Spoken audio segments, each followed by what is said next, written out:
أعوذ بالله من الشيطان الرجيم بسم الله الرحمن الرحيم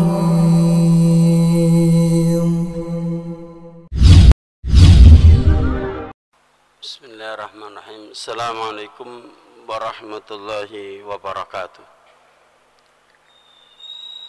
إن الحمد لله نحمده ونستعينه ونستغفره ونعوذ بالله من شرور أنفسنا وسيئات أعمالنا من يهد الله فلا مضل له ومن يضلله فلا هادي له. أشهد أن لا إله إلا الله وحده لا شريك له وأشهد أن محمدا عبده ورسوله الذي لا نبي ولا رسول بعده. يا أيها الذين آمنوا اتقوا الله حق تقاته ولا تموتن إلا وأنتم مسلمون. وقال رسول الله صلى الله عليه وسلم فإن أصدق الحديث كتاب الله وخير الهدي هدي محمد صلى الله عليه وسلم وشر الأمور محدثاتها فإن كل محدثة بدعة وكل بدعة ضلالة وكل ضلالة في النار. Ma'asyiral muslimin rahimani wa rahimakumullah, para bapak, ibu serta saudara sekalian, jamaah Masjid Mujahidin yang mudah-mudahan dirahmati oleh Allah. Alhamdulillah, mari kita bersyukur kepada Allah pada kesempatan pagi hari ini kita bisa melaksanakan sholat subuh berjamaah dan kita duduk sebentar untuk mendengarkan hadis Nabi SAW kita baca dan kita kaji. Jamaah yang dimuliakan oleh Allah, mudah-mudahan Allah Ta'ala menerima amal ibadah kita, salat subuh kita, dan juga pertemuan ini mudah-mudahan diberkahi dan beroleh ilmu yang bermanfaat. Amin ya rabbal alamin. Jamaah yang dimuliakan oleh Allah, terakhir kita sampai pada hadis nomor 158 dari kitab Al-Adabul Mufrad, yaitu Rasulullah sallallahu alaihi wasallam di akhir dari kalimatnya, yaitu wasiat beliau sebelum meninggal dunia dari sahabat Ali bin Abi Thalib. Beliau berpesan, as-salat, as-salah, tegakkan salat, tegakkan salat, dirikan salat, dirikan salat. Ittaqullaha fima malakat aymanukum, takutlah kalian kepada Allah, bertakwalah kalian kepada Allah terhadap orang-orang yang menjadi tanggung jawab kalian, budak kalian, pembantu kalian. Jadi pesan Rasulullah SAW, kita diperintah oleh Allah untuk senantiasa menjaga hubungan vertikal, menjaga hubungan kita dengan Allah Ta'ala melalui sholat, karena tugas utama seorang muslim setelah syahadat adalah mengerjakan sholat, mendirikan sholat 5 waktu. Jadi sehari-hari tugas kita itu, Bapak Ibu, adalah mengerjakan sholat. Tidak ada pekerjaan lebih penting daripada sholat itu, karena amalan yang nanti dihisab oleh Allah pertama kali adalah sholat.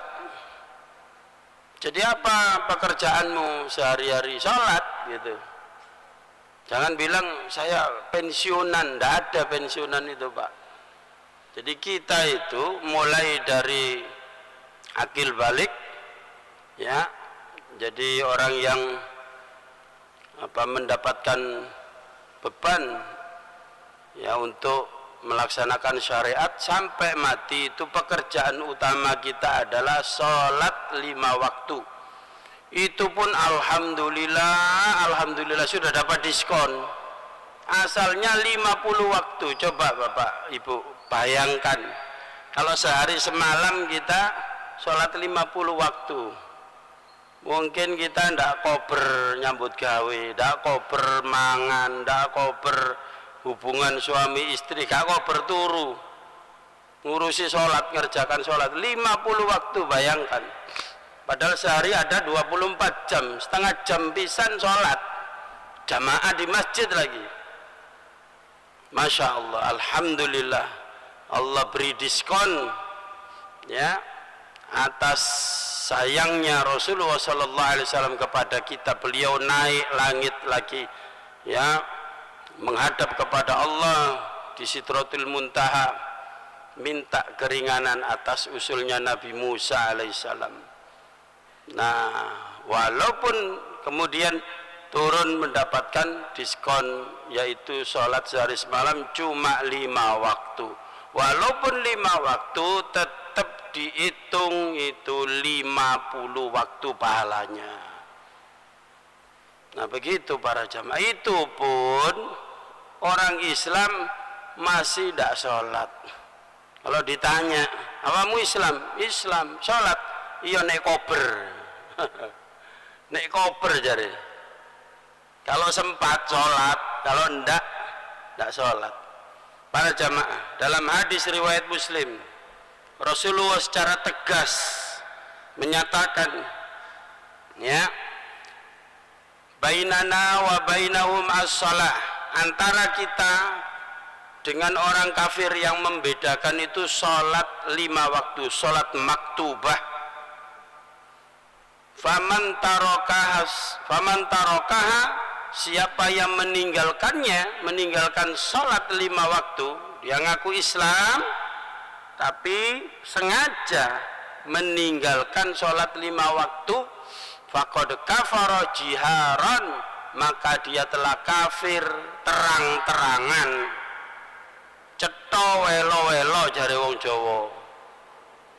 Jadi jamaah yang dimuliakan oleh Allah, inilah tugas kita di dunia itu, menjaga sholat. Maka Rasulullah berpesan kepada kita, ya, ini wasiat itu kan penting. Perkataan orang sebelum meninggal dunia terakhir kali, ya, kalau Nabi Yakub itu, beliau ketika mau meninggal dunia itu pertanyaan bentuknya kepada anaknya, ma ta'buduna min ba'di, apa yang kau sembah nak setelah bapak mati? Kamu nyembah siapa, nyembah apa kau? Nah, anak turunnya menjawab, qalu na'budu ilahaka wa ilaha abaika Ibrahim, al-ayah. Jadi menjawab, saya atau kita-kita ini Pak tetap menyembah Allah, ilah sesembahan yang kau sembah, yang disembah Nabi Ibrahim. Nah begitu. Nah Rasulullah tidak nanya itu. Rasulullah menekankan pada sholat.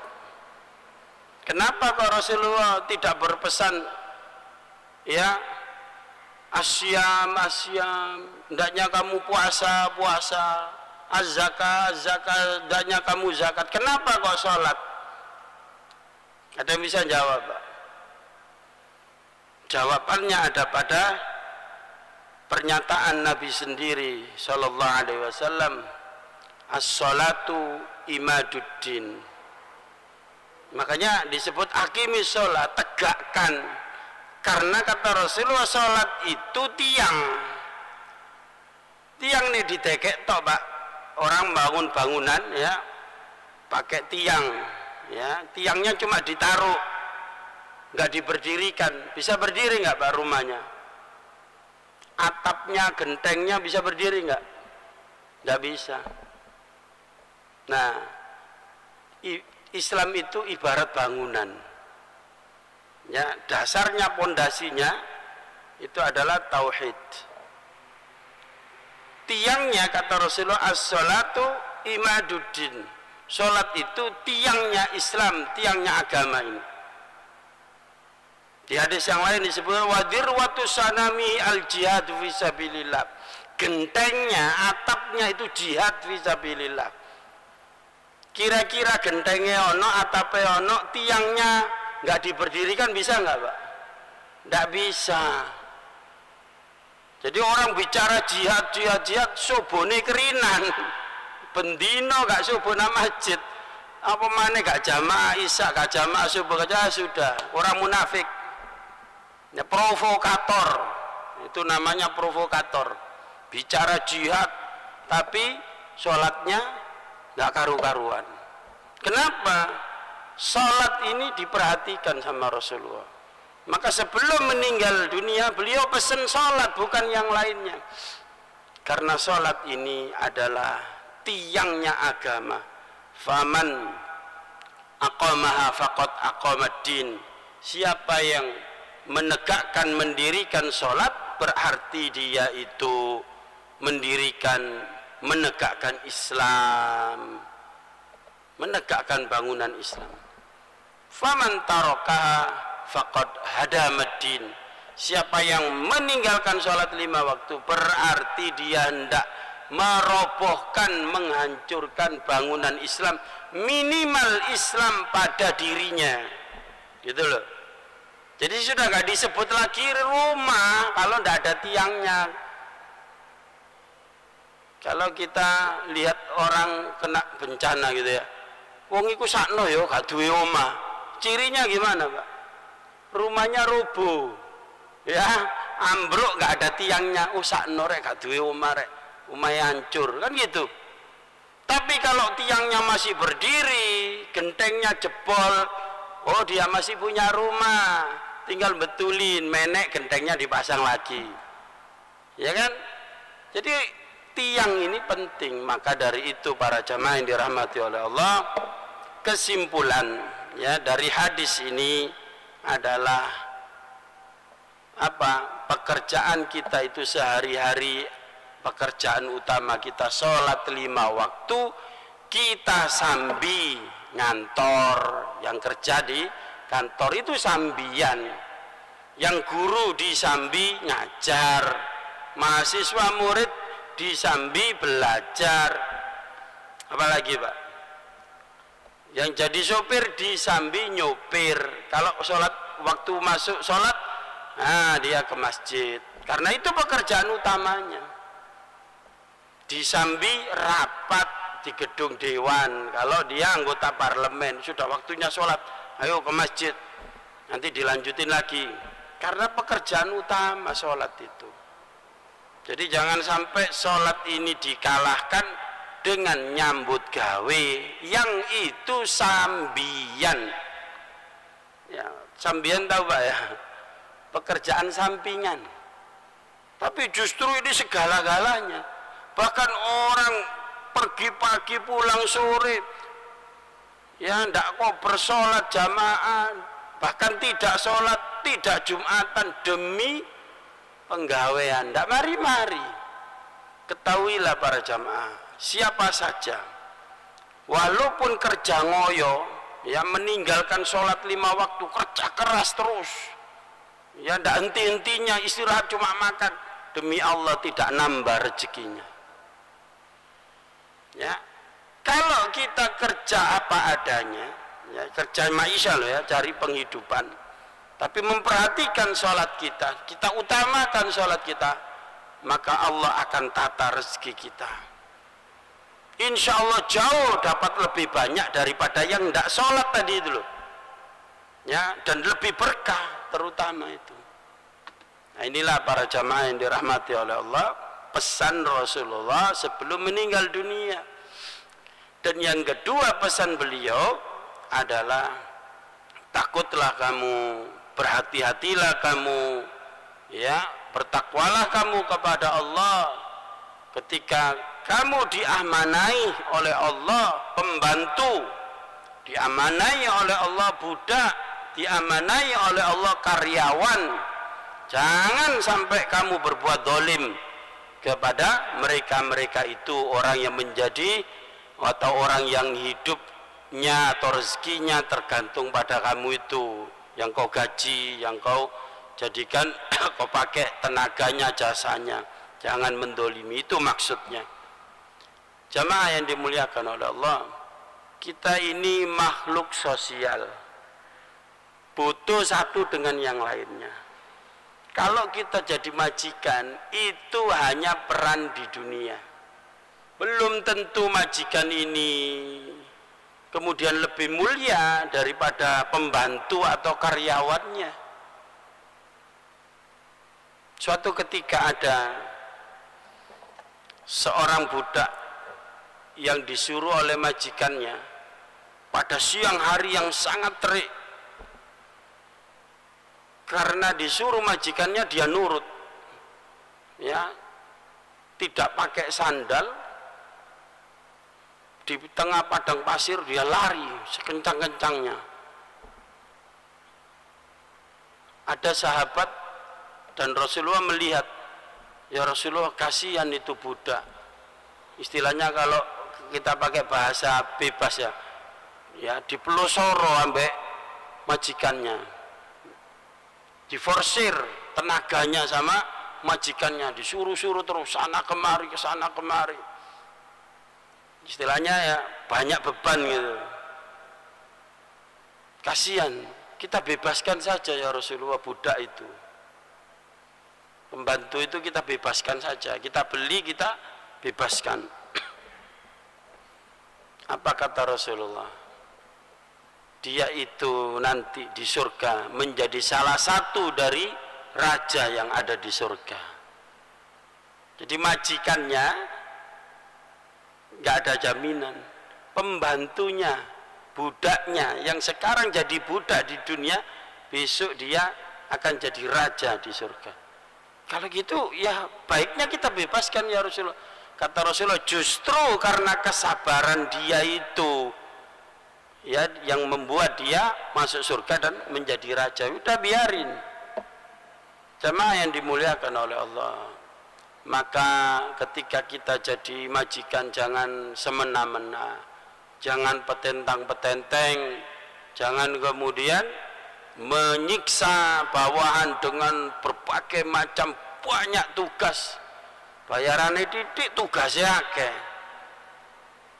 Dan para jamaah, lebih-lebih kalau kita ini menjadi pengurus satu instansi ya, atau terutama masjid ini ya, terutama masjid takmir lah atau pengurusnya, kemudian mempekerjakan itu loh yang bagian cleaning service atau apa itu Pak namanya Pak, marbot, nah, bagian marbot itu harusnya Pak ya, paling tidak sesuai UMR bayarannya. Masa orang yang jadi cleaning service di bank itu aja ya bayarannya tinggi kok, berani bayar kok. Di pasar, di mall dibayar tinggi. Ini di masjid, rumah Allah, kerjanya banyak. Bersih IWC, nyapu masjid, ngepel bendino, ya kan? Ya tapi kan ini rumah Allah Ustaz, harus ikhlas. Sakano malaikat ngono bae gak dibayari. Atau gantian aja pengurusnya yang jadi karyawan ya. Gitu. Mau pengurusnya, takmirnya jadi karyawan dibayar segitu mau. Ini harus jadi pikiran kita para jamaah. Kalau kita umat Islam pengen maju, maka majukan saudara muslim kita itu, terutama yang konsen untuk jangan sampai mereka ini pindah tidak kerasan menjadi ngurusi masjid gara-gara bayarannya kurang ya, gara-gara kurang bayar nopo ngurusi masjid sakmono gedene bayarannya mesamenes enak melu kerja nang bank ae, cleaning service bank mek titik banget ndak luas tempatnya. Jadi ini hati-hati para jamaah. Jangan kita sampai dolim, kerjanya banyak, bayarannya gak sumbut. Orang Jawa bilang gak sumbut. Gak sumbut itu gak nyucuk itu Pak, gak cocok dengan pekerjaannya. Jadi harus kita muliakan. Harusnya kalau bisa lebih daripada orang yang kerja di tempat lain, karena ini tempat yang mulia. Maka jamaah yang dimuliakan oleh Allah, semua nanti bertanggung jawab di hadapan Allah. Rasulullah pesan kepada kita semua, dan ini perkataan terakhir beliau sallallahu alaihi wasallam. Jangan sampai kamu mendolimi karyawanmu, mendolimi pembantumu. Semua yang pernah mendolimi akan bertanggung jawab di hadapan Allah Ta'ala. Sekarang selanjutnya kita akan membahas bab ke-83, yaitu bab su'ul milkah, yaitu bab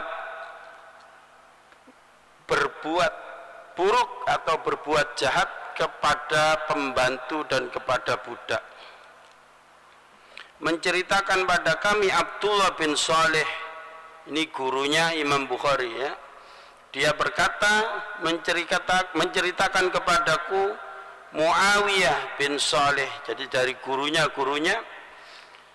an Abdurrahman, dari Abdurrahman bin Jubair bin Nufair, dari ayahnya dari Abu Darda, sahabat Nabi radhiyallahu anhu, annahu kana yaqulu linnas, bahwasannya Abu Darda pernah berbicara di depan banyak orang.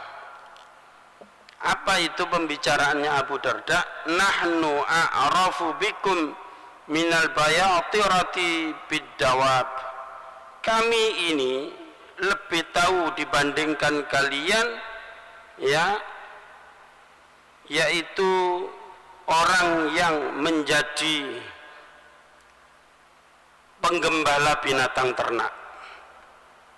Jadi orang yang menggembala binatang ternak itu kan ngerti satu-satu dari binatangnya. Oh, kambing yang ini umurnya sekian. Oh, kambing yang ini sakit. Jadi perhatian. Nah, kata Abu Darda, kami ini lebih tahu daripada siapa itu penggembala kepada ternaknya. Apa yang diketahui? Maksudnya kami itu para sahabat ya. Kata Abu Darda, qad arafna khiyarakum min syirarikum, sungguh kami tahu siapa orang-orang yang terbaik di antara kalian semua ini, dan juga orang-orang yang buruk, yang jahat di antara kalian semua ini. Nah, itu sudah dikantongi oleh sahabat. Kok tahu? Yang ngasih tahu Rasulullah sallallahu alaihi wasallam.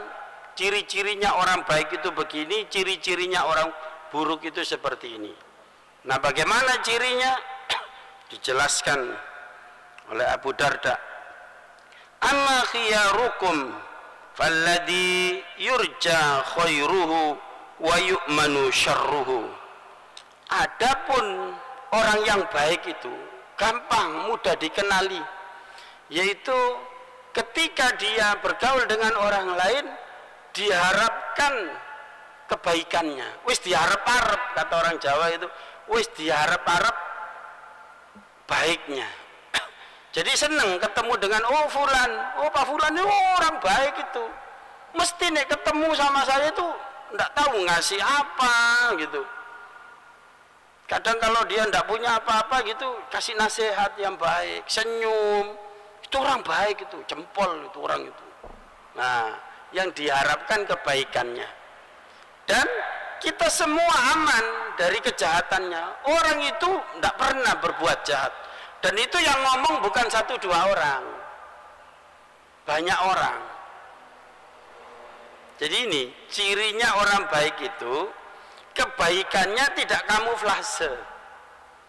Bisa kan Pak? Ada orang itu begini, baik sama saya, ketemu saya baik Ustadz, karena mungkin sungkan saya Ustadz ya, terus baik ayo, tapi sama tetangganya tidak baik. Ketika saya ketemu tetangganya Gimana Pak orang itu? Wah itu ketemu tutuan lo gak nyopo Ustaz. Nah, ini bukan orang baik.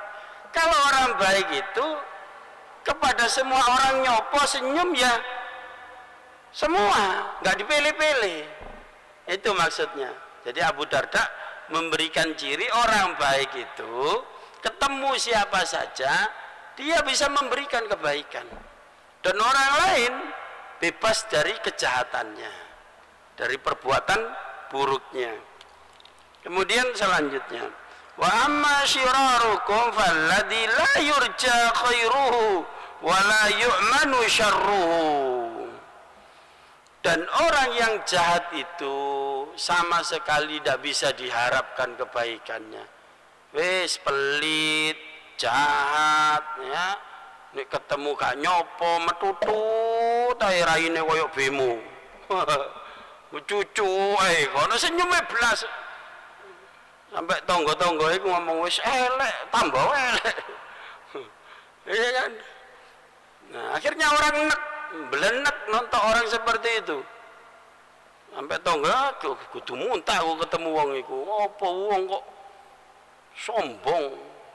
Nah, gitu, Pak. Dan semua orang digitukan. Semua orang digitukan. Ya, sudah pelit, sombong, ya, sekali ngomongnya ketus, di belakang ngerasani orang, nah, suka memfitnah. Itu kata Abu Darda, orang yang tidak bisa diharapkan kebaikannya, tidak pernah memberi kebaikan, dan orang selalu dijahati sama dia. Kemudian yang ketiga cirinya, wala yu'taku muharraruh, dan membuat orang was-was, cemas kalau dia itu bebas berkeliaran.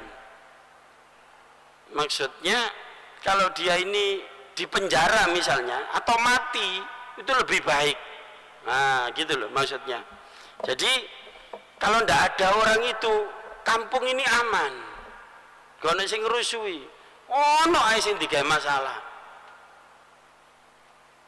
Bahkan ada sebagian jamaah, Ustaz, jamaah itu kok sebulan itu kok enggak jamaah lagi. Iya, itu tuh protes toh ayo Ustaz, sing kipas anginnya gini lah, sing AC-nya begini, keramiknya begini, karpetnya swala kabeh. Tapi kalau disuruh terjun sendiri enggak bisa, enggak mampu, isine ngritik toh ayo. Wis Ustaz, lebih baik orang seperti itu lebih baik tidak muncul daripada ada bikin resah jamaah yang lain. Nah, ada yang seperti itu, ya kan? Padahal para jamaah, orang Islam yang baik itu, ya, man salimal muslimuna min lisanihi wa yadih. Orang Islam yang baik itu, kata Rasulullah Sallallahu Alaihi Wasallam, orang lain itu aman dari kejahatan lisannya, fitnahnya, ngerasaninya, ghibanya, namimah, adu dombanya, dan orang lain selamat dari perbuatan, ya, dari perbuatannya. Prinsipnya begini para jamaah, kalau kita ini tidak bisa berbuat baik atau belum mampu lah, bukan tidak bisa, belum mampu berbuat baik, ibaratnya kita ada apa itu kotoran, tidak mampu membersihkan, ya jangan nambahi kotoran gitu loh, ya. Jadi kalau kita itu ada bangunan sudah misalnya roboh, mau roboh gitu, kita tidak bisa betulin, itu jangan malah dirobohi, oh mesisan dihancurno bisa, ndak. Orang Islam ndak begitu. Makanya tuduhan yang sangat jahat kepada umat Islam, apa tuduhan terbesar hari ini para jemaah? umat Islam hari ini dituduh hendak menghancurkan negara kita, negara yang kita cintai ini loh, yang mendirikan umat Islam. Masa dituduh hancurin rumahnya sendiri, ya kan? Hendak diganti, negaranya mau dihancurkan, enggak ada. Dan Islam tidak mengajarkan seperti itu. Kalau negara ini rusak, yang rusak itu yang ngurusi pejabatnya, korup, ya, tidak amanah, gantian gitu loh. Bukan kok dirusak. Nah, yang nodo-nodo itu kan yang berbuat rusak. Jadi maling teriak maling, gantian sing ngurusi negara ini. Karena stakeholder itu yang bikin maju atau mundurnya, rusak atau baiknya. Rakyatnya dituduh ngerusak katanya. Nah, begitu. Contohnya di kampung aja RT ya. Kalau ada RT yang KKN misalnya, ada bantuan langsung untuk dana COVID itu kan ada Pak ya. RT RW tidak tahu berapa jumlahnya itu tiap bulan. Nah, kemudian RT-nya ini KKN, nepotisme, dipilih dulure dewe, itu ada Pak, punya mobil itu loh, dapat. Karena apa? Karena keponaannya dana COVID dapat. Padahal itu kan untuk orang miskin. Apalagi ini BBM naik, ada lagi kompensasi BBM, kompensasi dari TDL, tarif dasar listrik. Nah, kalau RT-nya ini orang yang tidak amanah, orang yang rusak akhlaknya, yang tidak takut sama Allah, maka dana seperti ini bisa diberikan bolongnya sendiri, yang bukan pada tempatnya. Ada nggak Pak kira-kira seperti itu? Wake, banyak, saombioan ya gitu itu. Makanya itu bukan ketika kita ngeritik RT seperti itu, bukan berarti kita mau menghancurkan kampung. Ya RT-nya itu yang hancurin kampung, ngeri geger. Jadi warga itu saling tukaran. Lu aku kok oleh bagian, aku marot tuh gak dikai, iku soge kok dikai, wah tengkar. Sehingga tengkar siapa? Ya RT ini gantian gitu loh. Itu maksudnya. Jadi bukan berarti kita umat Islam ini kalau kepingin dengan sistem Islam, ya, kemudian pemimpin yang Islam, yang taat, yang soleh, yang bertakwa kepada Allah itu hendak menghancurkan negara, bukan, justru mau memperbaiki. Nah, itulah para jamaah gambarannya. Jadi kalau kita ini belum bisa berbuat baik, itu jangan malah merusak. Kenapa? Orang Islam itu di mana saja dia bertempat tinggal, dia selalu membawa kebaikan. Tadi ayat yang dibaca oleh imam itu, Masya Allah, dzuribat alaihimudzillatu ainama suqifu illa bihablim minallah wa hablim minan nas. Kamu di mana saja kamu bertempat tinggal, kamu akan selalu menjadi orang hina, kata Allah, orang rendah. Jadi the loser, orang yang kalahan terus. Kecuali kalau kamu menjaga hubungan baik dengan Allah, akidahmu lurus, tauhidmu lurus, tanpa kecampuran syirik, kau tegakkan sholat 5 waktu. Ini hubungan vertikal tadi, as-sholat. Wahabli minan nas. Dan tadi jangan mendolimi pembantu. Hubungan baik dengan karyawan, hubungan baik dengan teman, hubungan baik dengan tetangga, hubungan baik suami istri dengan anak-anak. Maka hidupmu tenang, aman, nyaman, enak, kamu mulia di mana saja. Tapi kalau sebaliknya, kau sholat 5 waktu baik, hubungan dengan manusia tidak baik, tetap hina. Atau dengan masyarakat baik, tetangga baik, suami istri baik, anak baik, tapi nggak sholat, nah juga hina di mata Allah. Maka dua-duanya ini penting Pak, hubungan vertikal, hubungan horizontal. Maka orang Islam itu tidak bisa kok cuma ahli sholat saja, zikir saja, harus bermasyarakat, bukan eksklusif, ya, inklusif. Kita itu kepingin semua orang ini masuk surga, maka kita dakwahi dengan baik, jangan malah dihindari. Ya mereka juga kepingin baik. Kalau kita tanya ya, orang lain itu kan, kalau kita tanya, Pak, sampai itu kepingin masuk surga enggak? pasti dia kepingin masuk surga. Tidak ada yang tidak kepingin masuk surga. Cuma mereka ini sedang diselewengkan oleh syaitan. Justru yang seperti itu kita ini tarung terus sama syaitan, termasuk diri kita sendiri. Kita selamatkan mereka itu. Nah, begitulah para jamaah yang dirahmati oleh Allah yang kita bahas pada kesempatan pagi hari ini. Mudah-mudahan hadis Nabi dan ayat Allah yang dibaca pada pagi hari ini bisa kita pahami dengan iman, ya, dengan hati yang bersih, sehingga kita dapat ilmu yang bermanfaat yang mudah kita amalkan dalam kehidupan kita sehari-hari. Kurang lebihnya mohon maaf, aqulu qouli hadza astaghfirullahal azim li wa lakum, subhanakallahumma wa bihamdika asyhadu an la ilaha illa anta astaghfiruka wa atubu ilaik. Assalamualaikum warahmatullahi wabarakatuh.